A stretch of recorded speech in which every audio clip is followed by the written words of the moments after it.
letter addressed to the Executive Secretary as the chairman of the PAOCC, just expressing the mayor's intention that she is one with the commission to uncover the truth and for justice to prevail. Bamban Tarlac Mayor Alice Guo nagpadala ng sulat kay Executive Secretary Lucas Bersamin. Patas na investigasyon sa mga kinakaharap na kontrobersya, hiniling sa Presidential Anti-Organized Crime Commission. Well, it's really an escalation of our part of the Chinese. Based sa mga statements na nababasa ko, like for example, there was attempt for boarding, there was of course effort to tow the vessel. 8 tauhan ng Philippine Navy nasaktan umano ng harangin ng Chinese vessels ang resupply mission para sa BRP Sierra Madre sa Ayungin Shoal. Labis na paggamit ng puwersa ng China, kinundina. Now, a few days ago, the Houthis attacked the Liberian flag, Greek-owned and operated bulk cargo carrier merchant vessel Tudor, killing a crew member who hailed from the Philippines. Napaulat na pagkamatay ng nawawalang Filipino seafarer na sakay ng MV Tudor hindi pa makumpirma ng Department of Migrant Workers at Department of Foreign Affairs. Estados Unidos inakusahan ng China ng manipulasyon.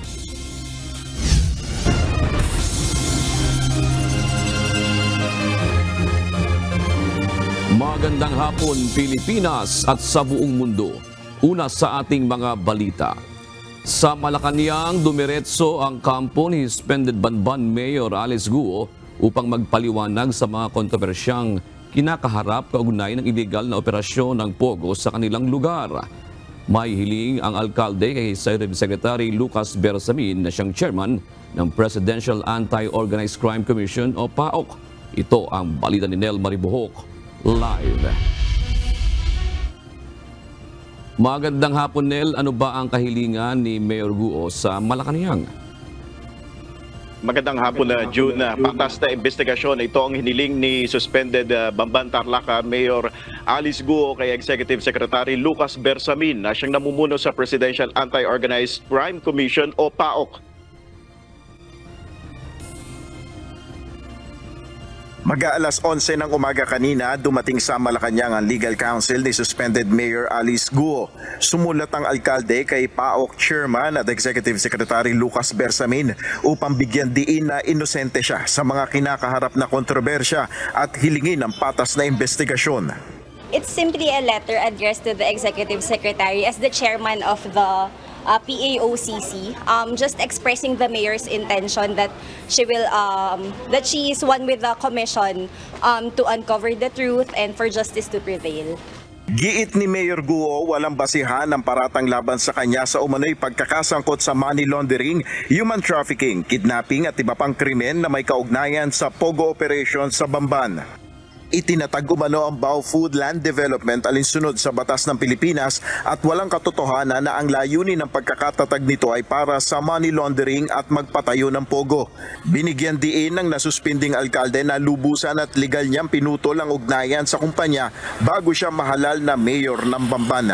Wala rin anyang matibay na basihan kundi haka-haka lamang at kulang sa kinakailangang elemento upang suportahan na sangkot siya sa human trafficking, kidnapping o money laundering. Binigyan din rin ni Guo na ang pagiging mayor ng isang bayan ay hindi umano otomatikong nangangahulugan na ito ay maaaring protektor o kasabwat ng lahat ng krimeng nangyayari sa kanyang nasasakupan. Sa huli, hiniling ni Guo sa PAOC na magsagawa ng isang masusi at walang kinikilingang investigasyon sa mga paratang sa kanya. Kumpiyansaan niya siya na ang masusing pagsusuri sa mga katotohanan at impormasyon ay magpapatunay na wala siyang kinalaman sa lahat ng akusasyon. Handa rin ng alkalde na makipagtulungan sa anumang proseso ng investigasyon. Sa ngayon, Junay, wala pang inilalabas na pahayag ang PAOC kaugnay nga dito sa ibinigay na sulat ni Mayor Guo. At inaasahan nga ngayong linggo ay magsasampa ng criminal complaints ang PAOC sa Department of Justice laban sa suspended mayor at iba pang personalidad. Yan muna ang ating update. Balik sa iyo, Jun. May sinasabi yung abogado ni Mayor Guo na gusto lang ipakita yung intensyon ni Mayor Guo para lumabas ang katotohanan. Ibig sabihin nito, makikipag-cooperate talaga siya sa PAOK. At ibig bang sabihin nito, Nel, meron pang, kumbaga, parang hindi siya talaga yung dito, kumbaga medyo malaking personalidad na may kinalaman dito, Nel? Diyon sa huling bahagi ng kanyang sulat, nakasaad naman na handa siyang makipagtulungan doon sa proseso ng investigasyon. At kung may mga kinakailangan siyang ibigay na impormasyon, ay handa niyang ibigay ito base doon sa sulat na ibinigay niya. Pero beyond that, yung ibang detalye ukol doon sa mga nilalaman na impormasyon o kung may nalalaman pang ibang impormasyon ng suspended mayor ay hindi nakasaad doon sa sulat na ito, Jun. Ano ba ang pumasok sa isipan ni Mayor Guo na sa Malacanang na dumiretso? Medyo naging limitado yung pananalita, yung pagsasalita ng legal counsel na pumunta dito sa Malacanang. Medyo umalis agad nung nagtatanong pa kami ng iba pang impormasyon. Pero ang pinakalayunin kung bakit nga siya nagpadala ng sulat ay gusto lang niyang bigyan diin yung pagiging inosente niya doon sa mga akusasyon na ibinabato sa kanya. Alright, maraming salamat. Nel Maribohok, nag-uulat ng live mula sa Malacanang. Patay na umano ang nawawalang Filipino seafarer sa MV Tudor na inatake ng Houthi rebels sa Red Sea ayon sa White House. Ngunit ang Department of Migrant Workers wala pang kumpirmasyon sa impormasyon at patuloy na umaasa na makikita pa itong buhay. Ito ang balita ni Asher Kadapan Jr. Now, a few days ago, the Houthis attacked the Liberian flag, Greek-owned and operated bulk cargo carrier merchant vessel Tudor, killing a crew member who hailed from the Philippines. Mariing kinundina ng White House ang ginawang pag-atake ng Houthi rebels sa bulk cargo carrier na MV Tudor noong June 12. Ayon kay US National Security Council spokesman John Kirby, may tuturing itong isang act of terrorism lalo na at may nasawi umanong tripulante na isang Pilipino. Una nang sinabi ng Iran-backed group na naglunsad sila ng missile at drone strikes sa vital shipping zones ng Red Sea at Gulf of Aden mula Nobyembre bilang retaliation o pagganti sa Israel-Hamas war. Ngunit para kay Secretary Kirby, wala itong kinalaman sa nagaganap na gulo sa Gaza. They don't care a whit about Palestinians in Gaza. And this isn't some principled stand they're taking. It's terrorism, as I said, pure and simple, and it has to stop. Sa kabila nito, hindi pa kinukumpirma ng Department of Migrant Workers kung patay na nga ba o buhay pa ang nawawalang seafarer ng MV Tudor. Sa pahayag na inilabas ng DMW ngayong araw, magsasagawa pa rin ang search operation para sa nawawalang Pinoy farer kapag nadala na ang MV Tudor sa ligtas na daungan.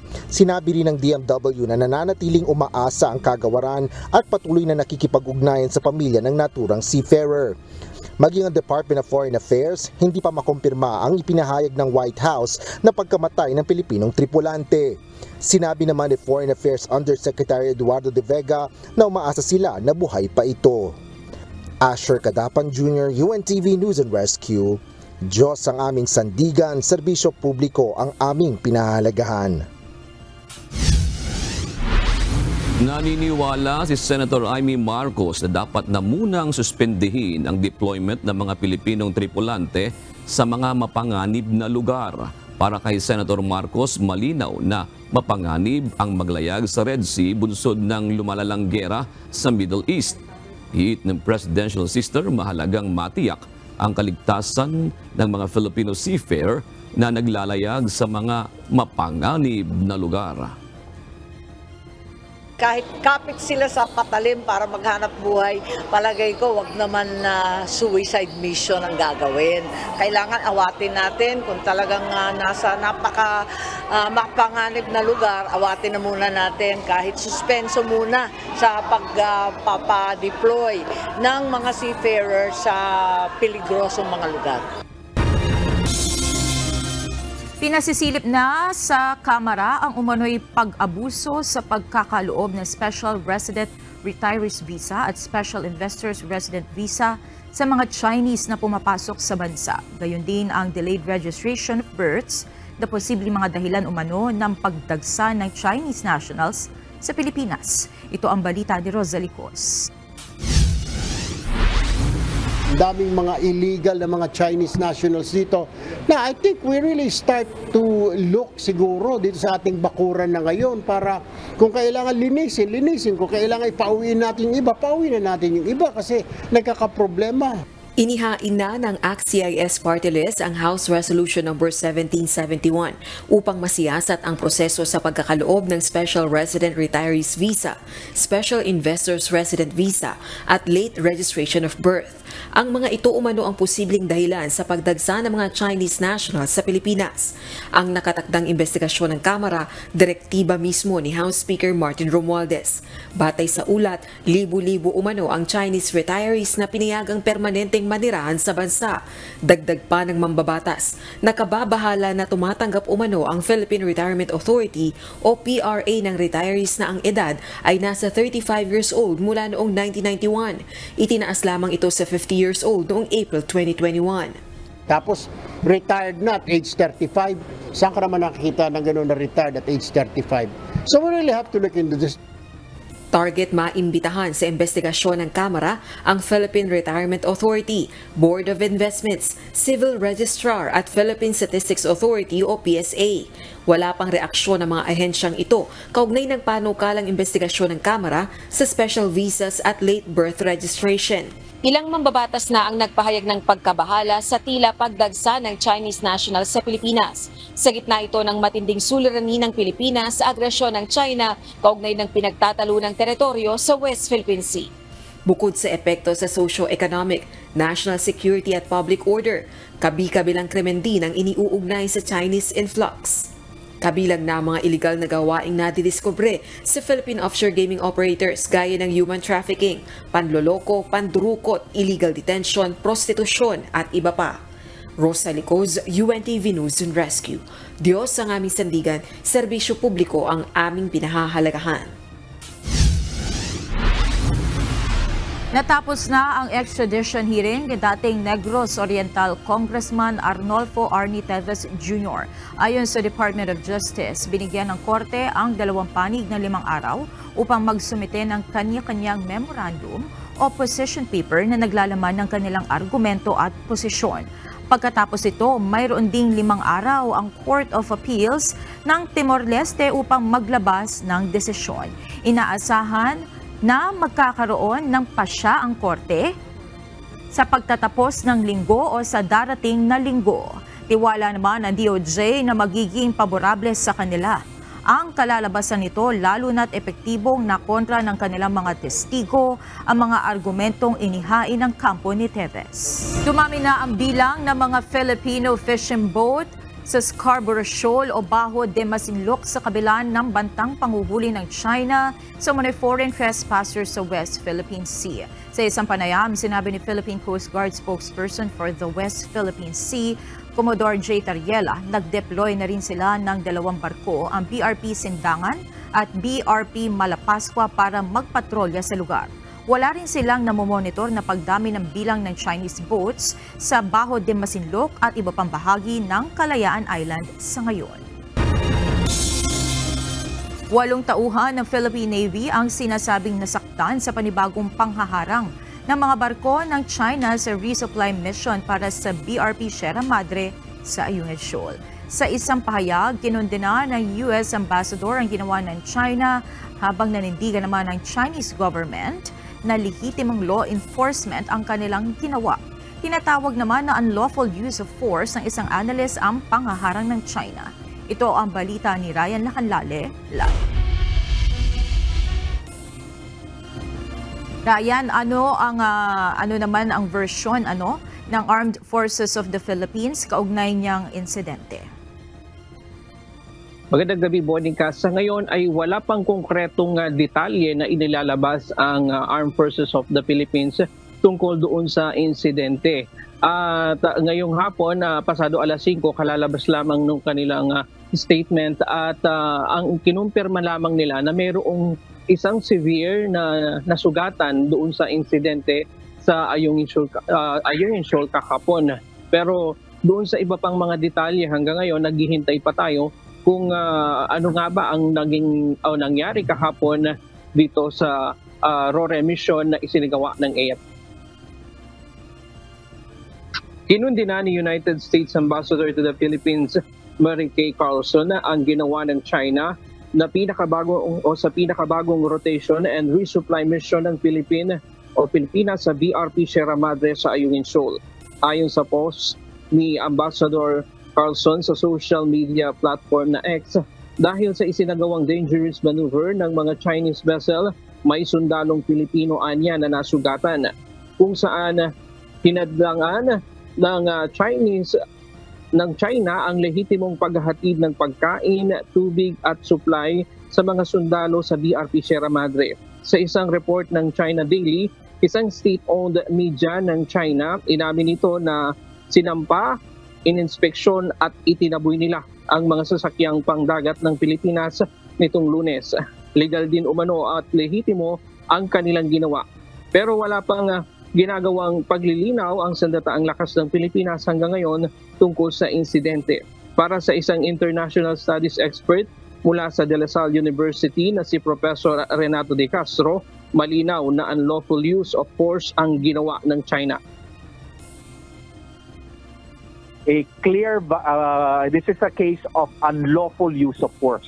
Well, it's really an escalation on the part of the Chinese. Based on sa mga statements na nababasa ko, like for example, there was attempt for boarding, there was of course effort to tow the vessel, and of course the term that I encountered, which I got from another source, the mission was a failure because the Chinese really put all its effort to deny the AFP from, of course, extending humanitarian assistance to our forces on board the Ayungin Shoal.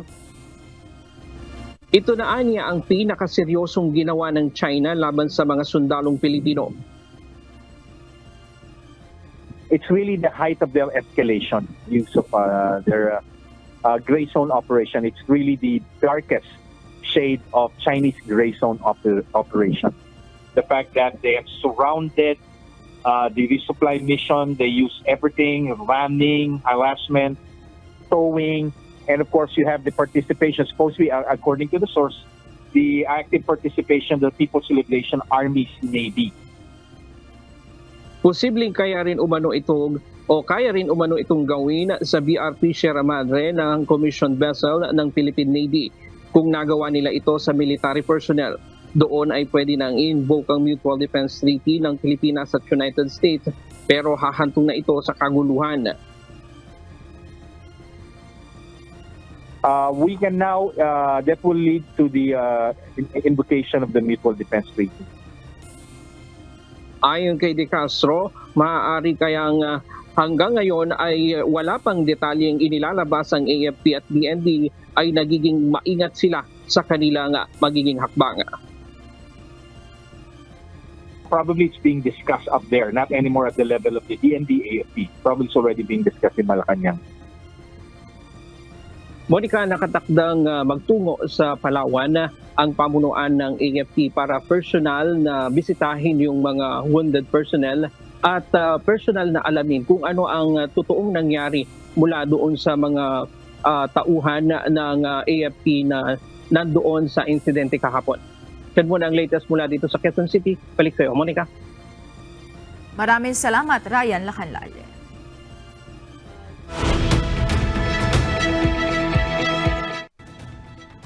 Inakusahan ng China ang Estados Unidos ng pagmamanipula sa social media upang magpakalat ng mga maling impormasyon. May kinalaman ito sa umano'y anti-vaccine campaign ng Pentagon noong COVID-19 pandemic.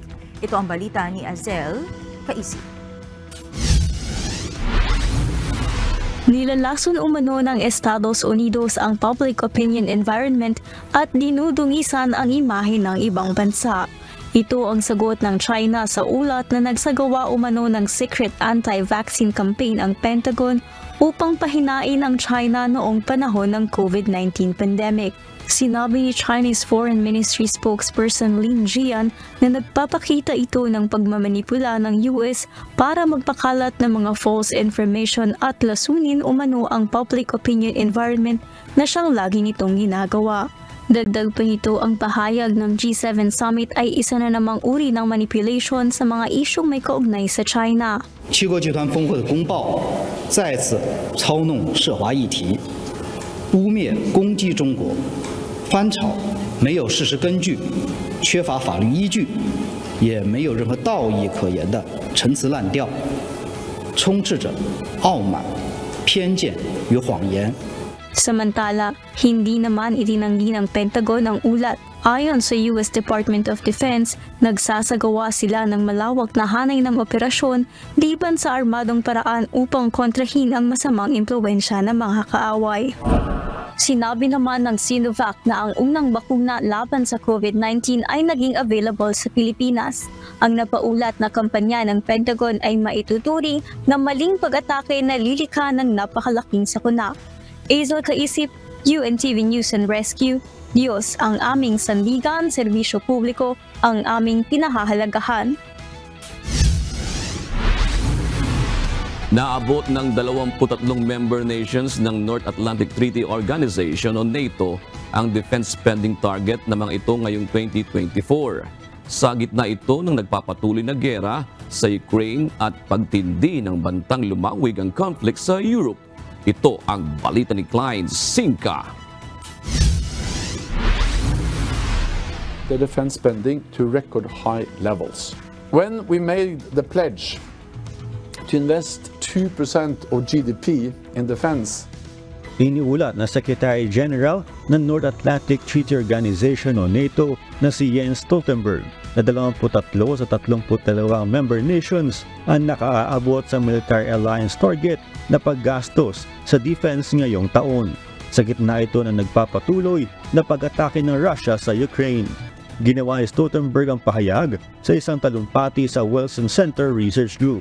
Ang tinatayang bilang mas mataas na halos 4 na beses sa bilang ng mga bansa noong 2021. Sa kaparehong taon, 6 na bansa lang ang nakaaabot sa defense spending target. Europeans are doing far more for their collective security than just a few years ago. Inihayag naman ang tagapanguna ng NATO ang pangakong patuloy na pagsuporta sa Ukraine laban sa Russian invasion. Ayon sa Secretary General, hindi dapat hayaang magwagi si Russian President Vladimir Putin sa plano nitong pagkubkob sa Ukraine. Patuloy din itong isusulong ang membership ng Ukraine sa Security Alliance. We must ensure that Putin's aggression doesn't pay off, today or in the future.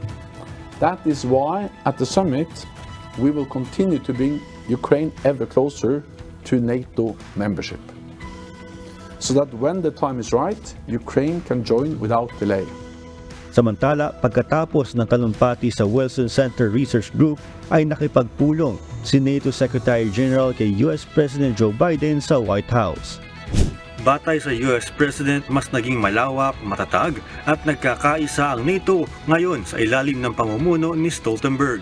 Klein Sinka, UNTV News and Rescue, USA.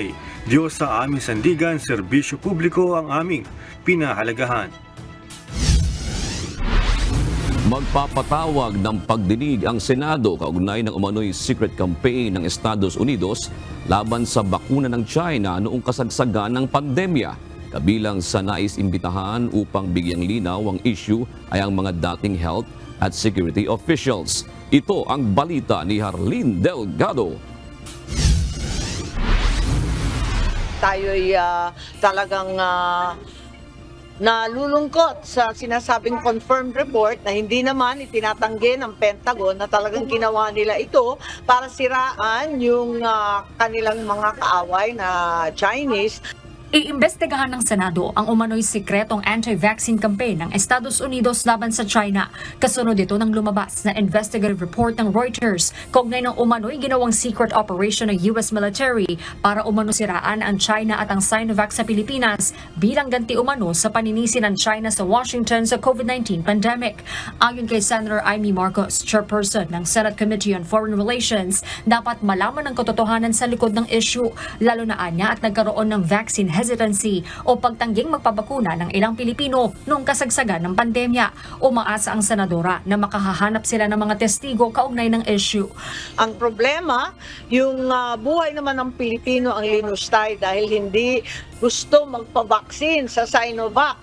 Pambira naman. Kaya aalamin natin sa lalong madaling panahon Sana makakuha tayo ng testigo dahil napakahirap nga hanapin itong mga ebidensyang to. Inaasahang iimbitahan sa pagdinig ang mga dating opisyal ng Department of Health o DOH at security official. Sa susunod na Lunes, June 24, isasagawa ni Senator Marcos ang investigasyon sa umano'y secret campaign na nawagan din ng senadora sa DOH na makipagtulungan sa gagawing investigasyon. Una nang sinabi ng DOH sa isang pahayag na dapat maimbestigahan ng naturang report ng mga otoridad ng mga bansang sangkot sa issue. Gayunman, may mga pag-aaral nila na nagsasabing nagpapabakuna ang mga Pilipino batay sa iba't ibang konsiderasyon gaya ng kanilang edad, edukasyon, requirements sa trabaho, mataas na awareness sa sakit at mataas na kumpiyansa sa bakuna. Harleen Delgado, UNTV News and Rescue. Diyos ang aming sandigan, serbisyo publiko ang aming pinahahalagahan.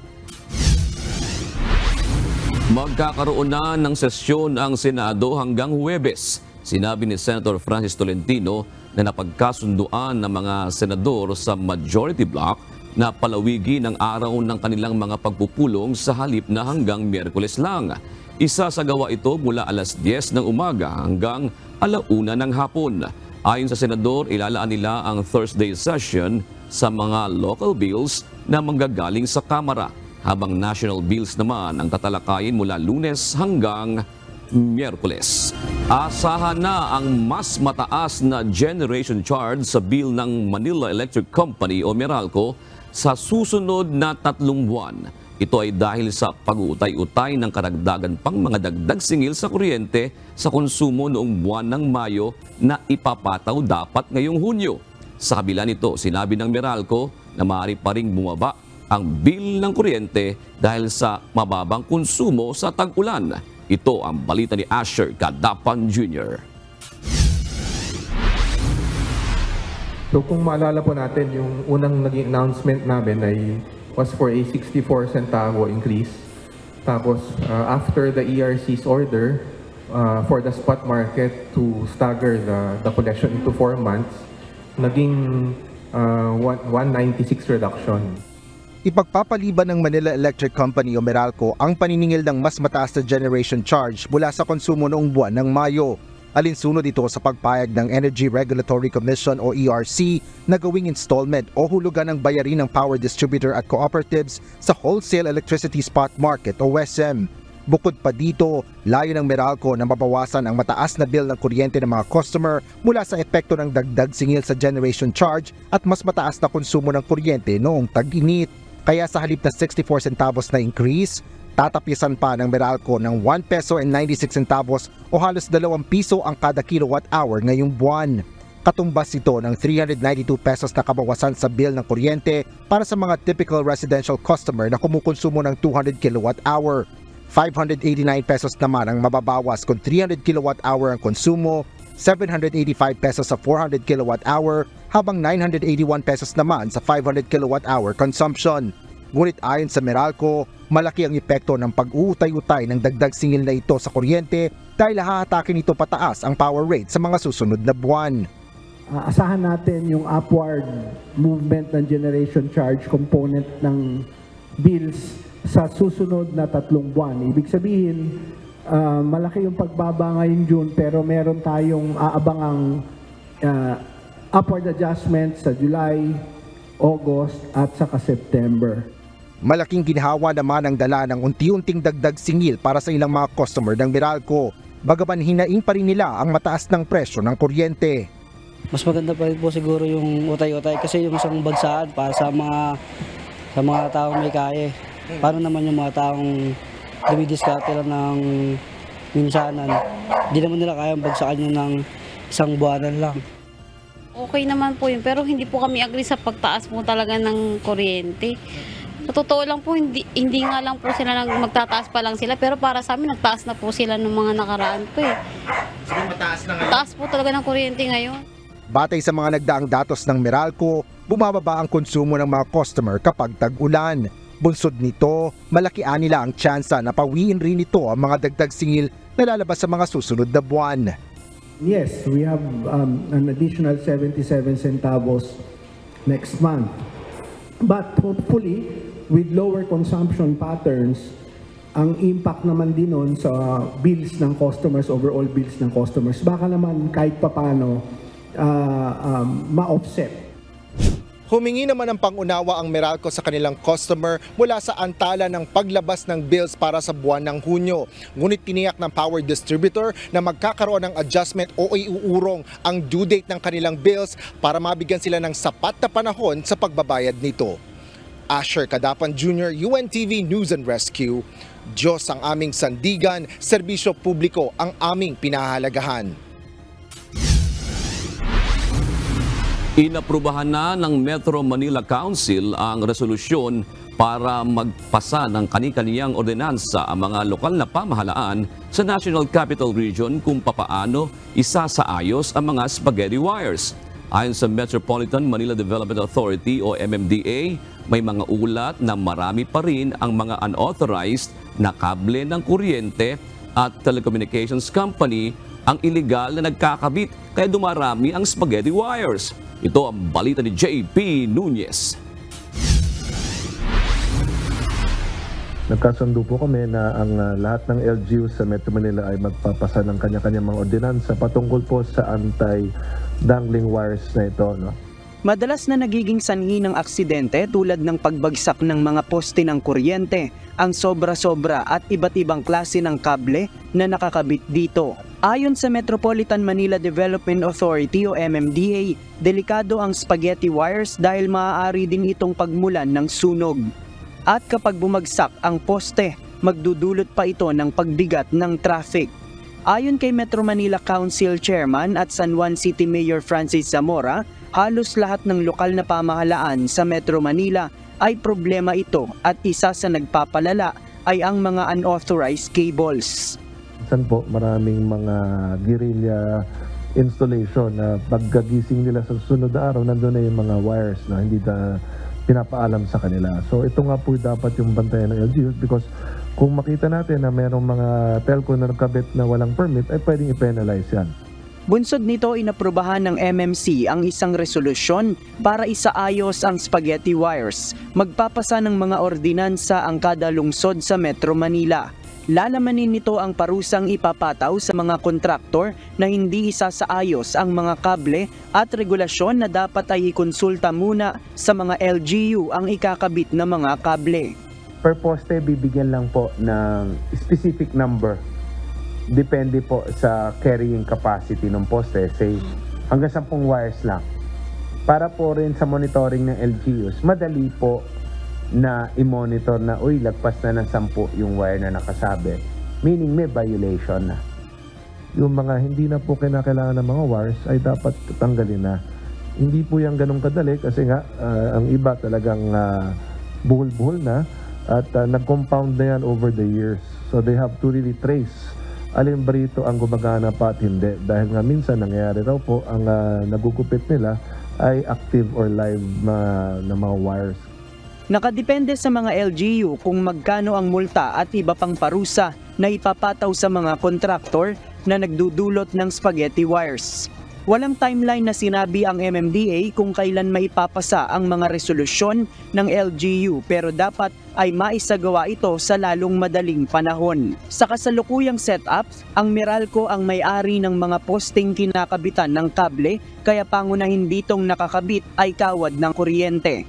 Pero bukod doon, marami rin ang kableng ikinakabit ng mga telecommunications company para sa internet connection. Isa sa mga suwestyon sa MMDA ang paglilipat ng mga wire sa ilalim ng lupa gaya umano ng ginawa sa Davao City. Sa ngayon, pinag-aaralan pa ito ng MMDA at nakikita nila na hindi ito madaling trabaho dahil sa laki ng pwedeng magastos sa proyekto pero mas magiging maaliwalas nila ang mga kalsada kapag naisagawa ito. JP Nunez, UNTV News and Rescue. Diyos ang aming sandigan, serbisyo publiko ang aming pinahahalagahan. Nanumpa na ngayong hapon sa Malacanang ang bagong General Manager ng government-owned TV station na People's Television Network o PTV na si Antonio Baltazar Toby Nebrida Jr. Pinalitan ni Nebrida si Ana Puod. Ayon kay Nebrida, kabilang sa kanyang tututukan ang kapakanan ng mga empleyado at muling pag-aaral sa mga programa ng estasyon. Handa rin siyang makinig sa hinaing ng mga empleyado. I will work with them. I will listen. Ipatutupad na rin ng Davao City Police Office ang 3-minute response time sa pagresponde sa tawag ng mga nangangailangan ng tulong. Sa pamamagitan nito, inaasahang lalo pang bababa ang crime incident sa lungsod. Ito ang balita ni Lalaine Moreno. Davao City is the birthplace of the 911 na ngayon nare-replicate sa buong bansa. At nagawa namin sa Quezon City ang 3 minutes response. So I'll be trying to replicate it here in Davao City, una, and the whole Region 11 in general in the major cities. Mas mabilis na pagresponde. Ito ang isa sa mga prioridad na nais ipatupad ng bagong Regional Director ng Police Regional Office 11 na si Police Brigadier General Nicolas Torre III sa Davao Region. Ayon kay General Torre, kung nagawa ito sa ibang lugar sa bansa, hindi malayong kaya rin itong maipatupad sa Davao City. See if we can achieve na pag kayo ay nagdial ng emergency hotline number namin, we can be there beside you within 3 minutes or maybe in reasonable time, 5 minutes maybe or less. Sa ilalim ng 3 minutes response time, rerespondihan ng pulis ang tawag ng mga residente o anumang insidente sa loob ng 3 minuto. Sa ngayon, nagsasagawa pa ng inventory ang DCPO kung ano ang kanilang available na gamit at kung ano pa ang mga kulang. Ganon din ang magiging assessment ng kanilang mga tauhan para sa mabilis na pagresponde. Isa sa ilalim rin sa training at simulation exercises ang mga field personnel na siyang magre-responde sa mga naghihingi ng tulong. Ina-assist yung per station natin, kung ilan yung mobile patrol cars, and then yung mga radios, kung sino yung may mga body-worn cameras. So, may tayo ma'am na i-study yung regional director natin kung makuha ba ng isang station or ng Davao City Police Office itong 3 minutes response time. Kasabay nito, paiiksiin na rin sa 8 oras ang duty ng mga field personnel, lalo na ang mga force operatives at mobile patrols. Ito ay upang magkaroon sila ng sapat na pahinga at makapagbigay ng mas dekalidad na serbisyo sa taong bayan. Nananawagan naman ang Davao City Police sa mga Davaoenyo na mag-report sa PNP kung kailangan nila ng tulong ng pulis. Kung may mga insidente na nangyayari sa kanila or sila mismo or may nalalaman sila, mag-report ka agad sa ating kapulisan, ma'am. Hindi lang pagpo-post sa social media kasi hindi namin yan ma-actionan. Samantala, bumaba ang bilang ng krimen sa Davao City ngayong taon batay sa record ng Davao City Police Office. Mula January hanggang May 2024, umabot sa 1,759 ang crime incidents sa lungsod na mas mababa sa kaparehong period noong nakaraang taon na 1,831 cases. Naunguna pa rin dito ang mga pagnanakaw, pagpatay at rape. Bumaba rin ang index crime ngayong 2024 tulad ng murder, homicide, physical injury, rape, robbery, theft at carnapping. Patunay lamang ito na nananatili pa ring isa sa safest city sa Asia ang Davao City. Lalaine Moreno, UNTV News and Rescue. Diyos ang aming sandigan, serbisyo publiko ang aming pinahahalagahan. Nagbahay-bahay na ang mga pulis sa Bacolor, Pampanga sa paghahanap ng mga establisimento na posibleng ginagamit din sa operasyon ng iligal na pogo. Alinsunod ito sa kautusan ng provincial government na magsagawa ng house-to-house inspection doon. Ito ang balita ni Nestor Torres, live. Magandang gabi, Nestor. Ilang barangay ba dyan sa Bacolor, Pampanga ang natapos ng masuyod ng mga pulis? At meron bang mga nadiskubre na mga bahay o establishment na ginagamit sa illegal na pogo? Sa ngayon, June, ay nasa 21 barangay na nga yung nalibot ng PNP kasama yung mga barangay officials kung saan nga ay nag-house to house sila para nga doon sa sinasabi na mga farm scam doon sa mga barangay kung mayroong mga illegal na pogo. At wala naman silang nakuha o nadiskubre na mga illegal pogo sa lugar. Unang nagsagawa ng inspeksyon ang PNP Pampanga sa bayan ng Bacolor, Pampanga na pinaghihinala ang mayroon ding umanong illegal pogo operation. Ininspeksyon at pinasok na rin ng PNP ang mga residential area, mga subdivision, mga korporasyon, resort, apartment, kasama na ang kasama rito ang mga opisyal ng barangay. Sa isinagawang inspeksyon, sinabi ni Police Major Erwin Ode Marsan na wala naman silang nakitang illegal operation na pogo o farm scam. Pero tuloy-tuloy ang kanilang operasyon sa 21 barangay sa Bacolor. Kasama din sa iniimbestigahan nila ay ang kahina-hinalang kilos ng mga residente. Actually, sir, ang ginagawa lang natin is for preventive purposes muna and follow-up validation. Ang ginagawa lang ho namin is kapag may nalaman kami na usually kasi ang isang bahay, isang tatay, nanay, mga anak, pag puro kahina-hinala na puro adult yan na hindi naglalalabas, yun ang habilin po natin sa ating mga barangay. Yun, together with the barangay and LGU, kakatukin na ho natin at be-verify kung anong ginagawa nilang activity sa loob. Para naman sa ilang mga residente at may-ari ng business establishment, hindi naman sila tutol dito. Lalo tama lang naman itong ipatupad para wag magamit sa operasyon ng illegal na pogo ang mga establishmento. I think it's good kasi para po yung lahat ng mga legitimate business owners are protected kasi napakahalaga na lahat ng mga tao ay alam nila yung mga businesses na pinupuntahan nila ay above board, it is with business permit and legitimate po yun. Bukod sa Bacolor, Pampanga, isa pa sa binabantayan ng Pampanga PNP at ng provincial government ay ang bayan ng Mexico, Pampanga. Yun sa oras na ito ay kasama natin si Police Major Erwin Marsan na siya ang ating Chief of Police dito at kasama din natin sa pag-ikot kanina. Sir, kumusta po ba ang isinasagawa nating operasyon? Meron bang mga farms scam na na-discover tayo sa ating operasyon at kailan ba tayo nagsimula? Actually, nagsimula po ang ating Bacolor PNP na magsagawa ng pagsisiyasat regarding sa allegedly na meron na farm scam dito sa bayan ng Bacolor na inutos po ng ating gobernador, vice gobernador, ng ating mayor at ng ating provincial director. Kami po nag-ikot-ikot kasama ang ating mga barangay captains sa kanya-kanyang barangay.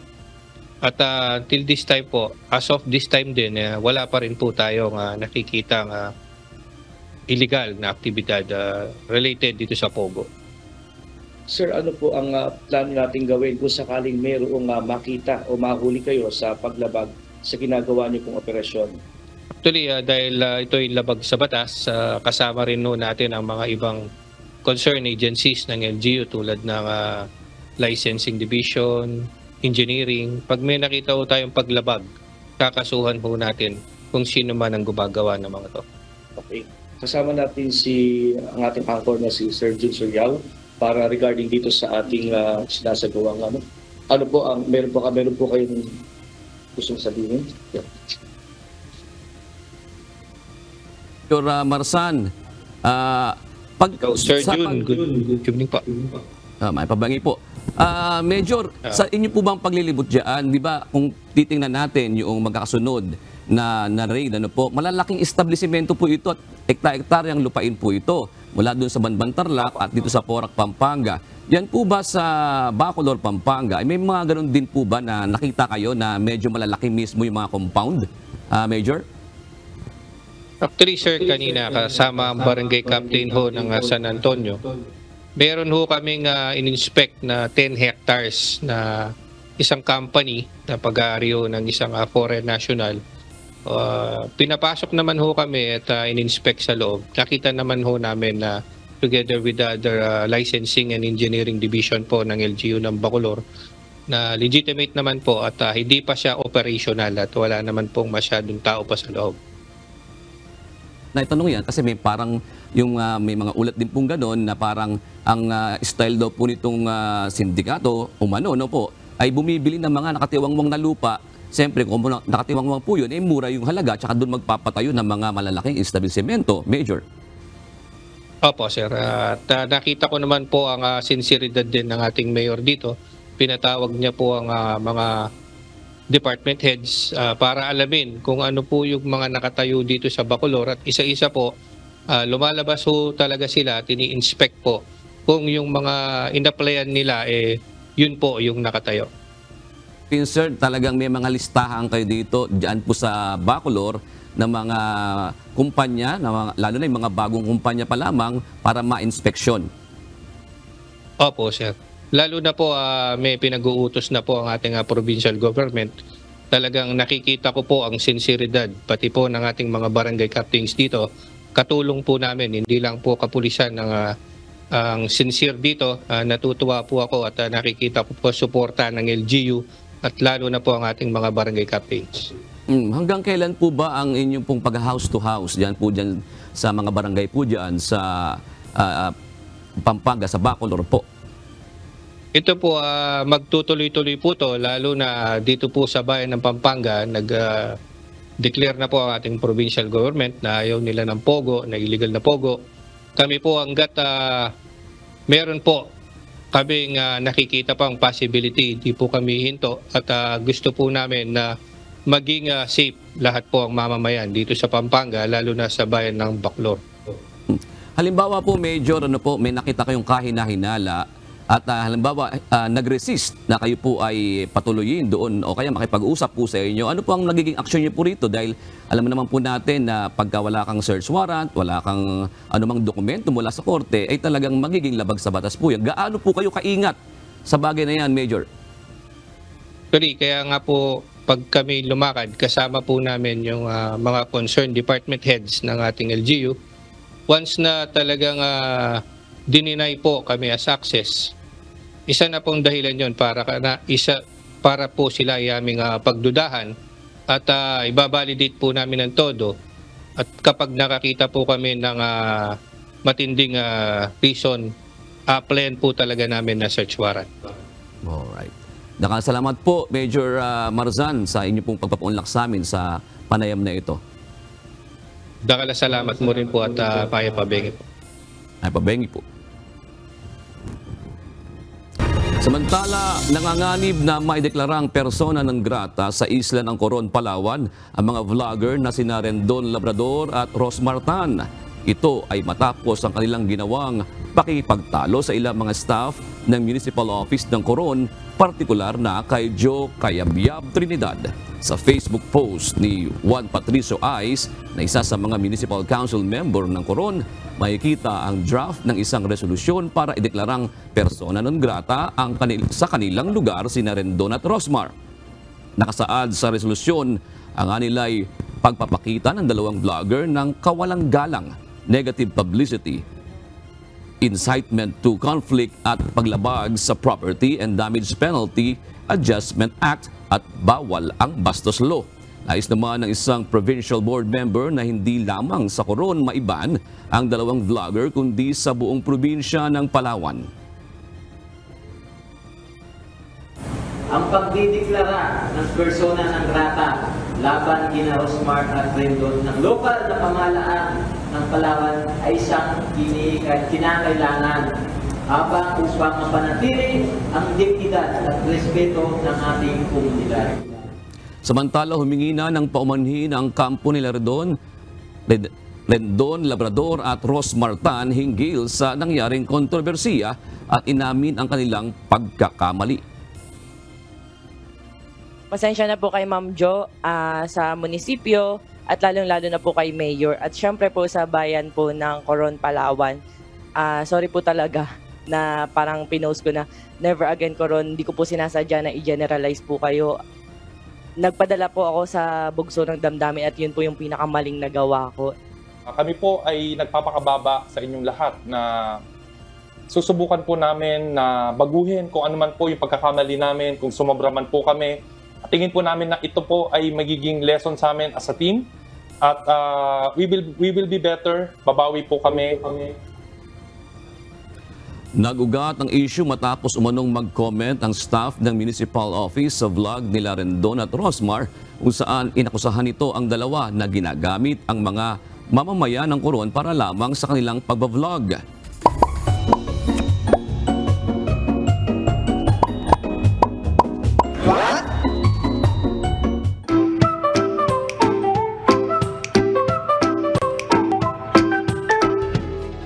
Dagdag kaalaman po, nagiging madalas na po ang mga pag-ulan ha, kaya marami na pong nag-iimbak para mapakinabangan naman yung tubig na dala po ng ulan. Meron tuloy mga nagtatanong, pwede bang inumin ang tubig ulan?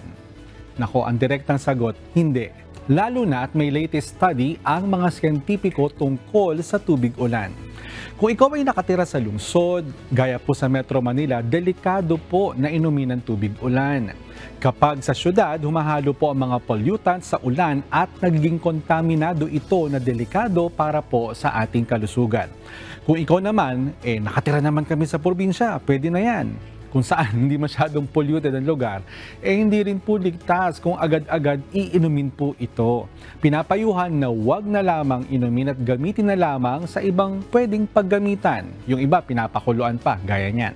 Sabi nga ng mga eksperto, rain is generally clean before it hits the ground. Pero sa kasalukuyang kondisyon natin, hindi na po ito safe inumin. Ayan.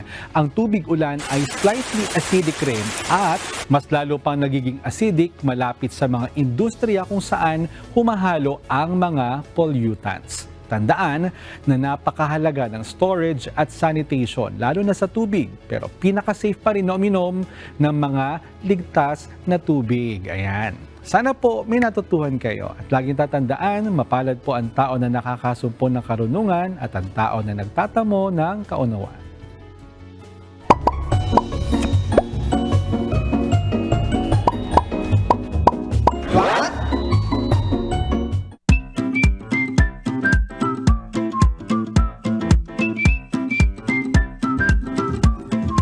Narito naman po ang ating mga kausi ngayong araw po ng Martes. Ayan, hinggil po sa amin. Ano bang title ng report ni Asher? Laban bawi ba yun ng Meralco? Ayon po kay Marilyn Carandang, dapat sana ay may sariling poste, mga telecommunications at internet connection. Ito pala yung kay JP, hindi kay Asher, no? Tungkol sa spaghetti wires. Yan. Marami ako naririnig na mga ano dyan although syempre hindi naman to confirm, pero marami lang tayong naririnig na mga reklamo. Minsan daw kasi yung mga LGUs ang problema. Bakit? Alam mo na. Diba, minsan kasi hindi maiwasan, hindi naman natin kumpirmado ito, pero may mga nagsasabi na medyo pahirapan yung pagpapatayo ng mga poste o pagkuha ng permit. Kumbaga minsan napapatagal o kaya napapamahal. Parang gano'n. Pero maganda yung suggestion sana sa lupa, ilalim na naman ng lupa, ilagay yung mga... Sana, kasi... the best yun, no? Ang ganda sa tsaka hindi delikado. Correct. Kapag kung waring magkaroon ng open, anong tawag doon? Open wire ba tawag sa ganun? Yung live wire. Live wire, oo. At least hindi ganun ka-accessible kung sakaling mangyari.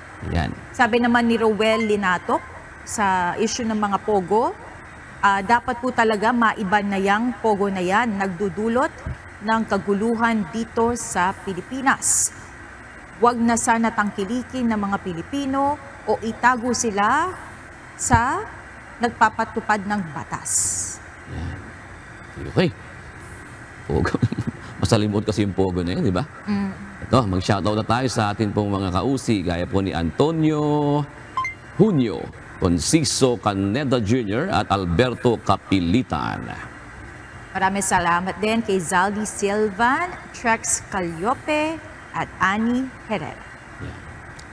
At narito po ang salita ng Diyos na ating sandigan mula sa aklat ng mga kawikaan 28 at 22 na nagsasabi, siyang may masamang mata ay nagmamadali sa pagyaman at hindi nakakaalam na kasalatan ay darating sa kanya.